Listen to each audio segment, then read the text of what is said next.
Hello, speech class. My speech today is going to be in a persuasive style. I am hoping to change your mind about some of the things you do with and to your children. I know I'll be setting some fires with what I'm going to say, but I hope it at least makes you change your view on things a little differently.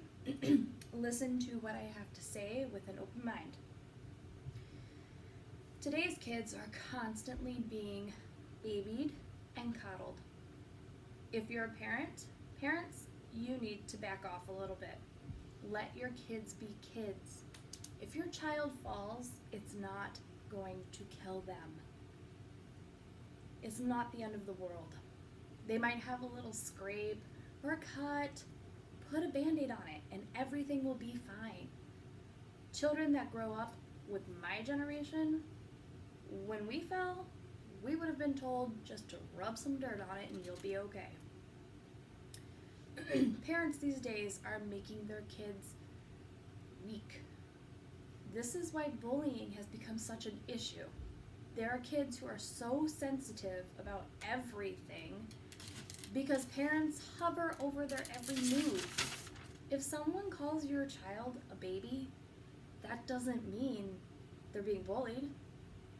Maybe your child is acting like a baby. Babies cry and overreact about everything because they don't know how to cope yet. There is that saying, sticks and stones may break my bones, but words will never hurt me. Parents, you need to tell your kids to ignore the words and suck it up. Another form of bullying is obviously physical. We are teaching our kids to tell someone if something happens.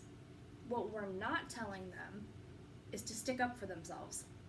Tell your children to walk away and find someone who can help, but if there's no one and they are being physically abused, you need to let your children know that they can defend themselves back, especially if the bullying continues after telling someone. On to another topic related to coddling. Let your child experience some fun. I have seen some parents who will follow their children around the playground. Give them some space. I'm not saying don't pay attention to them. Find a spot where you can still see and hear your child.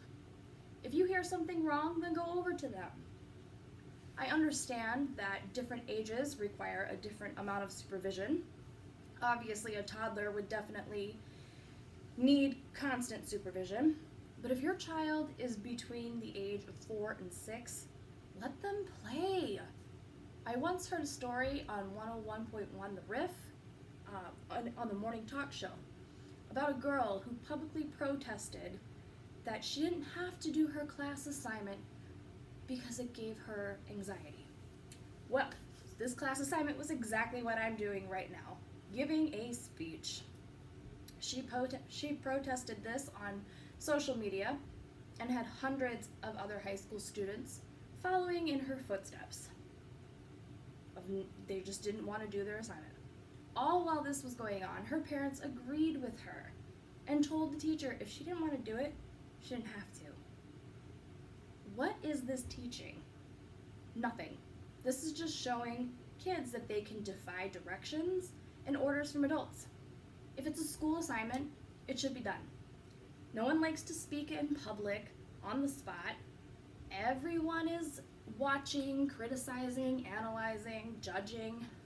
Not everything in life is going to be easy.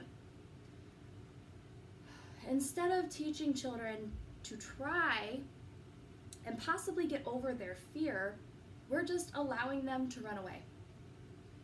When having your child try something new, this shows them how strong they can be. Most kids don't like vegetables when they're young. Does that mean you're just going to give in and let them not eat them? Young children brings me to another topic. If you take your child to daycare, there is no reason you need to check on them every single hour. Your kid is fine. If something is wrong, you would get a call. If you let them get away with things at home, then most likely it's going to be a consequence at the school. They're going to think it's okay and to act up. Stop babying your kids.